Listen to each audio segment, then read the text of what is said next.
The dim and dirty road. Blot out his name, then record one lost soul more, one task more declined, one more footpath untrod. Robert Browning, the lost leader. Ted Kennedy was in the news again last week, but nobody seemed to be able to make sense of it. Even his own staff people were shocked by his apparently sudden decision to pull out of the 1988 presidential race, at a time when even the GOP National Committee had polls showing him as a 2-1 favorite to finally win the Democratic nomination. Winter book numbers at the time had Kennedy at 44%, Gary Hart at 22%, and Mario Cuomo at 18%. But nobody in the business would have bet on those numbers. 2 years is a long time to live as a frontrunner in this league. Many were cynical, saying they'd heard it all before, 4 times in the last 15 years, and that probably it was just another evil Kennedy trick. He'll be lying out there in the weeds, they said, waiting for the right time to pounce. Well, maybe so.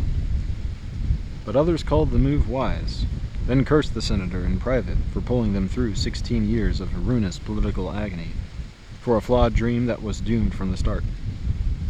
He should have immigrated to Australia 10 years ago, said a professional Pole who once worked for him.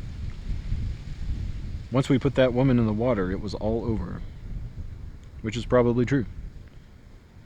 Chappaquiddick was hard to explain, except as a flagrant and genuinely hideous example of bad driving.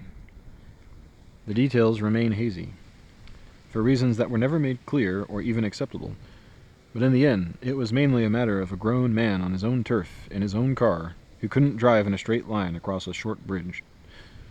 That was the nut of the problem.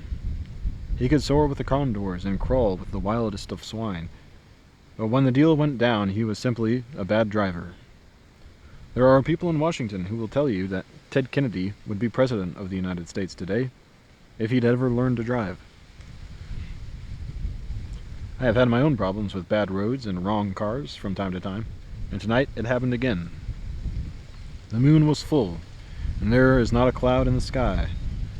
No stars are visible because of the deep white glow of the moonlight on the snow, which triples the ambient light and makes it impossible to drive without headlights on these black back roads, which is a good thing for militants, Indians, and dope fiends.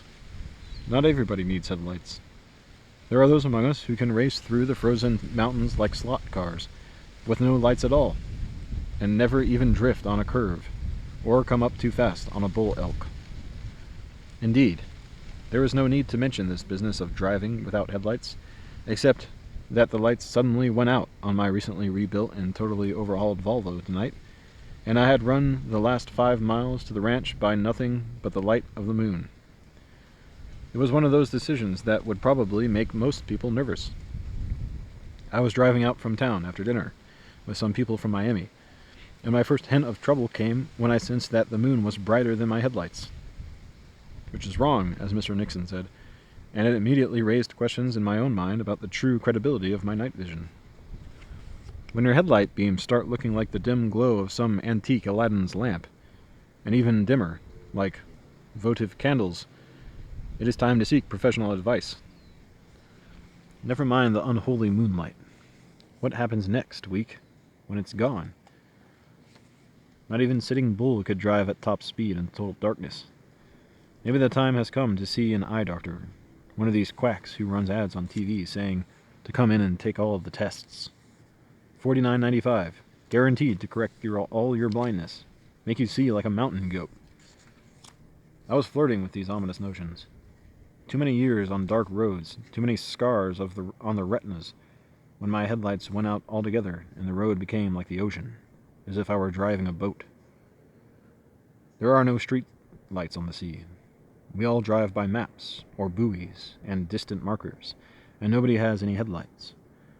I have run up on sandbars at night, going 40 miles per hour, when I thought I was right in the middle of the channel. It is an ugly feeling. First there is a bad hissing sound, as the bow runs up on the sand, and then the passengers start screaming. They are always worried about sharks when you run them aground at midnight. It requires quick work on the power tilt, to get the prop out of the water before it destroys itself on the rocks. After that, you just sit for a while and nobody has much to say, because everybody knows what comes next. Does the radio work? Are we doomed? Can we call the Coast Guard for a tow? Probably not. No answer on Channel 19.